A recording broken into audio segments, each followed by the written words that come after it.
Hello everyone. This is Daniella Bloom here, LA's premier divorcee success coach and dating expert, and I'm here to share with you all things about entering your new next chapter in magnetizing ideal relationships, manifesting your hidden dreams, and making money doing it at the same time.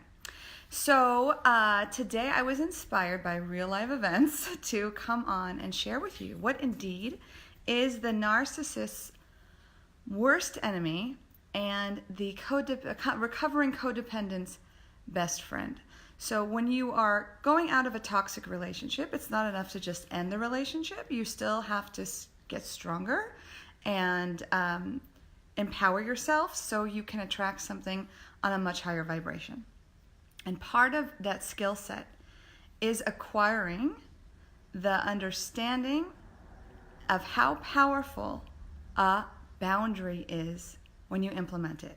So the answer to what is a narcissist's worst enemy and a recovering codependent's best friend, it's a boundary. So we're going to go into that a little bit today. A lot of people who are people pleasers to a fault, where they cross over the line of people pleasing and then they start to become depleted and exhausted and resentful. It's because they have weak boundaries. They don't know how to say no, and they give in. So when you stand firm on something, the narcissists and the difficult people in your life are like, what?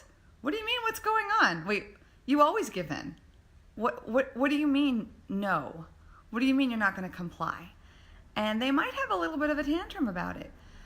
But what my advice is to you is, as soon as you are okay with it getting ugly before it gets pretty, as soon as you realize, you know what, the end result is more worth my fear of the messy, ugly part that's a temporary necessity for this transition to happen, that's your liberation, that's your freedom.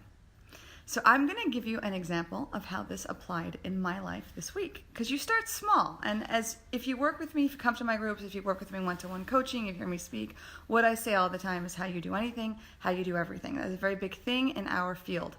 So I started with my kids. I told them all at dinner time, guys, just so we're clear, no one is sleeping in mommy's bed tonight. And they all looked up at me, whatever, mom. Like, they didn't believe me. They knew what works in the past. They knew that I could say that, but that I would eventually give in if they use the familiar techniques of, I'm scared, I miss you, I this, I that. But I said, guys, I'm serious.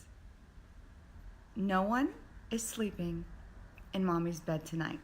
And I said to them, I had made internally I had made the emotional resolution that things might get really ugly tonight. I mean, screaming fits, slamming doors.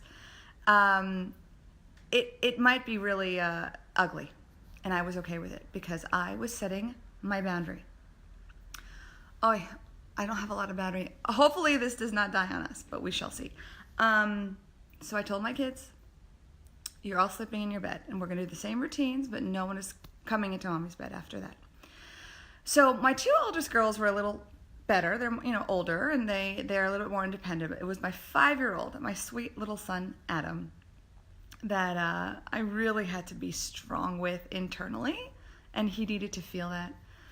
So we did our routine, and we were at his doorway, and he went through the whole thing, but mommy, I'm scared, I can't be alone, I'm scared. And he started crying, and he's so cute with his dimples and glasses. How do you say no? I did. And I said to him, Adam, the way I see it is that you have two choices. You can either climb into bed, and I'll leave the hall light on, and I'll read you a story, and I'll leave the door opened, or you can choose to scream and cry till your heart's content, and if you move off the bed, I will have no choice but to shut and lock the door until you get so tired you crumble on the floor, but you're still not sleeping in my room. Now, You know what like a duck is, where you see a duck that looks all calm on the surface, but it's paddling underwater? This is all new territory for me, to make a boundary. But I knew what this had to be done. This was a rite of passage for me, people. So Adam, sweet Adam, for 10 seconds was actually contemplating. He was weighing his options. And do you know what happened next? For me, it was a miracle. He walked into his bed, shut his light off, and said, "Okay, Mom, I'm going to go to sleep. But do you pinky promise that you will come and check on me after you put Orr to sleep and Ava to sleep?" Not one peep of protest, and I was ready for DEFCON 5. So I took this experience into other areas of my life with adults who are a lot more challenging. Laying the boundary, not being afraid of it to get ugly, and standing firm, calm and firm. You don't need to be emotional or aggressive when you set a boundary.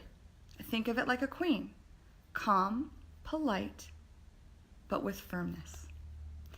And that is the wisdom I am sharing with you today. Let me know if it resonates. I wish you a wonderful, wonderful weekend. It's Friday. Thank God it's Friday.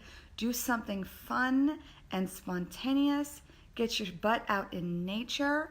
Get out of your bubble, because there's a whole world out there to discover.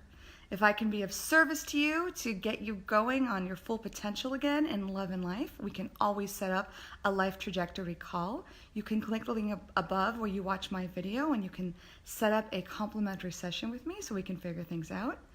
Either way, love and light, and it's never too late to bloom exactly where you are planted. Take care.